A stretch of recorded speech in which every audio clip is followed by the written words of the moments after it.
melalui langkah ini, lo akan lebih siap dan dapat mengelola resiko, meminimalisir resiko ya dengan lebih baik saat terjun ke dunia investasi dan trading cryptocurrency. Gue akan menjelaskan langkah-langkah sebelum lo memulai investasi atau trading di cryptocurrency. Ada beberapa langkah penting yang perlu lo lakukan untuk memastikan kesiapan yang matang dan meminimalisirkan resiko atau kesalahan-kesalahan. Berikut langkah-langkahnya lo harus lakukan sebelum terjun ke dunia cryptocurrency. 1. Pelajari dan teliti. Pelajari dasar-dasar cryptocurrency seperti teknologi blockchain dan cara kerjanya bagaimana, seperti jenis mata uang kripto, contohnya ya kayak pemahaman dasar. Baca buku juga nih ya, Bitcoin and Cryptocurrency Technologies, kayaknya itu khusus fokus ke Bitcoin dah ya. Kalau misalnya trading kayak fundamental candlestick atau fundamental si chartnya ini, bisa juga lu baca buku Jagoan Trading Crypto oleh Diar Puji Octavian dan masih banyak lain bukunya. Gue juga baca buku itu. Dan masih banyak lagi juga buku-buku yang mengenai cryptocurrency dan sesuai tingkat pemahaman lo gitu. Jangan langsung beli buku yang terlalu advance ya, sedangkan lu masih pemula gitu, itu nggak akan nyambung.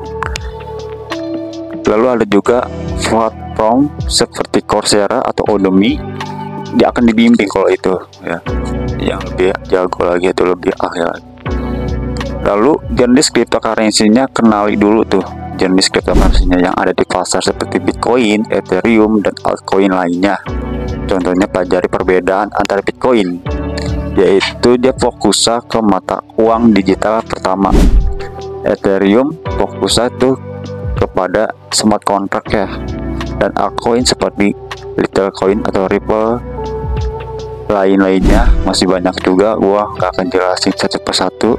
Intinya lo harus bisa beda-bedain koin-koin mana yang fokusnya atau proyeknya itu arahnya kemana ya, atau sedang mendevelop apa, dan pelajarinya juga white paper-nya koin masing-masing.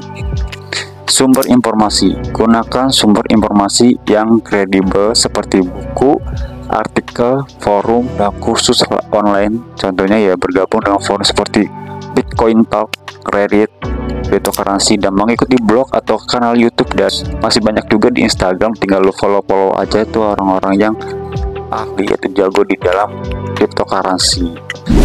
Lalu yang kedua, analisis resiko. Volatilitas pasar. Pahami bahwa pasar cryptocurrency sangat volatil dan dapat mengalami fluktuasi harga yang signifikan dalam waktu singkat. Contohnya nih ya, volatilitas itu turun naik ya, kayak naik roller coaster tuh, ada naik ada turun kayak seperti itulah. Amati grafik harga Bitcoin dan lihat fluktuasi harga dalam rentang waktu yang tertentu. Ya misalnya harga Bitcoin ini bisa berubah dari $50.000 sampai ke $30.000 dalam beberapa minggu, itu hanya beberapa minggu ya. Dan bisa juga naiknya sebaliknya, $30.000 bisa juga dalam satu minggu $50.000 ya. Itu contohnya fluktuasi atau volatilitas di dalam Bitcoin ya. Resiko keamanan. Ketahui resiko terkait keamanan seperti peretasan, penipuan, dan kehilangan akses ke dompet digital. Contohnya baca berita tentang insiden peretasan di bursa seperti mt.gox atau Coincheck untuk memahami potensi resiko keamanan. Baca-baca juga tuh ya tentang penggunaan. Yang ketiga, regulasi dan kepatuhan. Legalitas. Periksa legalitas cryptocurrency di negara lu ya, misalnya negara kita nih Indonesia, dan patuhi peraturan yang berlaku. Contohnya, cek status legalitas cryptocurrency di negara kita ini melalui situs resmi pemerintah atau regulator keuangan. Misalnya di Indonesia, periksa peraturan Bapepti, misalnya kayak pajak. Ketahui kewajiban pajak terkait dengan transaksi dan keuntungan dari cryptocurrency. Contoh, konsultasi dengan konsultan pajak mengenai bagaimana melaporkan keuntungan dari trading cryptocurrency. Kalau misalnya lu konsultan, boleh aja cek di Google, oke? Milih platform. bursa kripto. Pilih bursa cryptocurrency yang tercatat dan memiliki reputasi baik. Pertimbangkan faktor seperti keamanan, biaya transaksi, dan dukungan pelanggan. Contoh, pilih bursa seperti Binance, Coinbase, atau Kraken. Misal Binance dikenal dengan biaya transaksi yang rendah dan pilihlah atau akun yang banyak. Exchange yang ada di Indonesia. Ada beberapa bursa cryptocurrency yang populer dan banyak digunakan oleh para trader dan investor. Gua akan jabarkan bursa kripto di Indonesia dan beserta kelebihan dan kekurangannya. Oke. Yang pertama, Indodax. Kelebihannya user friendly, antarmuka yang mudah digunakan, bahkan untuk pemula itu cocok banget buat ini. Sama gue juga, gue pakai Indodax karena gue juga masih baru lah ya. Likuiditas tinggi, volume perdagangan yang besar sehingga memudahkan transaksi, support lokal, mendukung transaksi dalam rupiah dalam tanda kutip IDR, dan memiliki layanan pelanggan dalam bahasa Indonesia. Keamanan, sistem keamanan yang kuat dengan verifikasi 2 langkah. Nah itu kelebihannya. Selama gue masih pakai Indodax tuh ya aman-aman aja, sehingga terkenal ya, jujur review banget nih. Selama gue main kripto, gue pakai Indodax. Hanya yaitu kekurangan yang gue akan jelaskan, yaitu biaya transaksi. Biaya perdagangan bisa lebih tinggi dibandingkan dengan beberapa bursa internasional yang lainnya.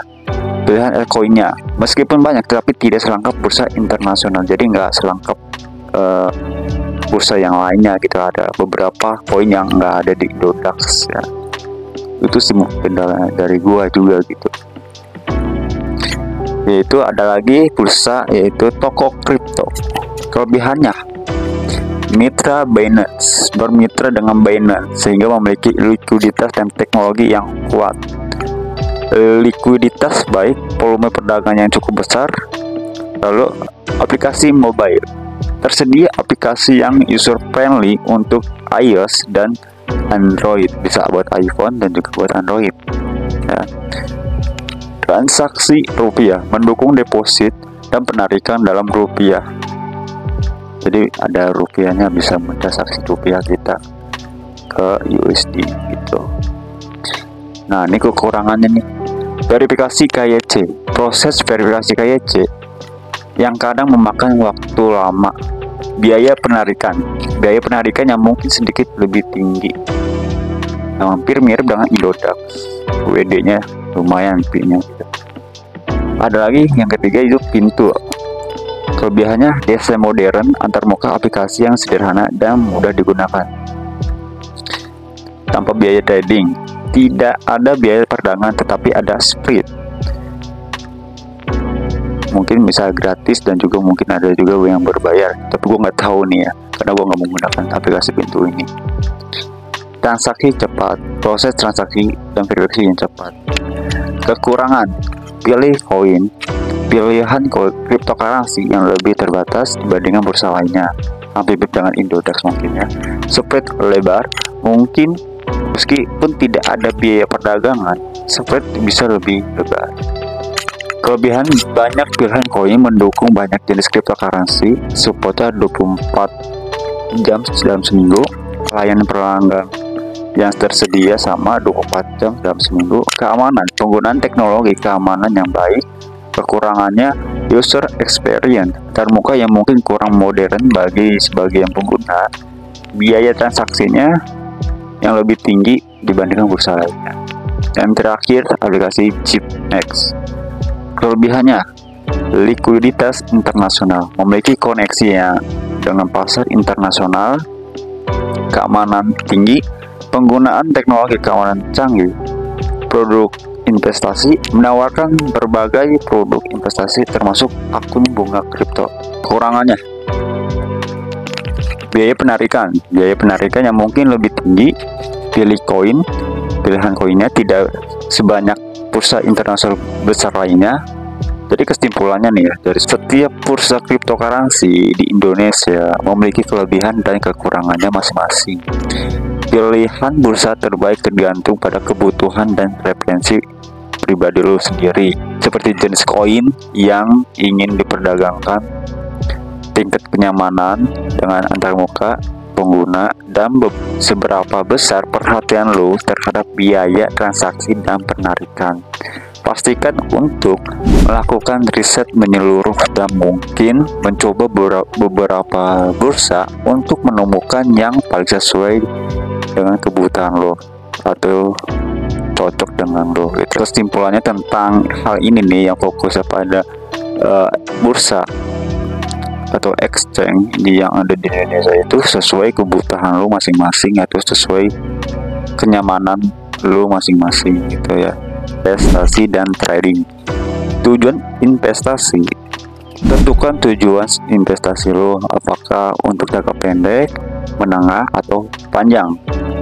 Contohnya nih ya, tentukan apakah lo ingin menyimpan Bitcoin selama 5 tahun sebagai investasi atau tabungan jangka panjang, atau ingin melakukan trading harian dengan altcoin, atau lo sedang mencari cuan dengan pemasukan harian lah ya guys ya, kayak trading harian dengan altcoin yang kayak Ripple, Doge, meme coin, PP gitu, dan masih banyak lainnya. Tapi untuk Bitcoin sih itu cocoknya buat investasi jangka panjang.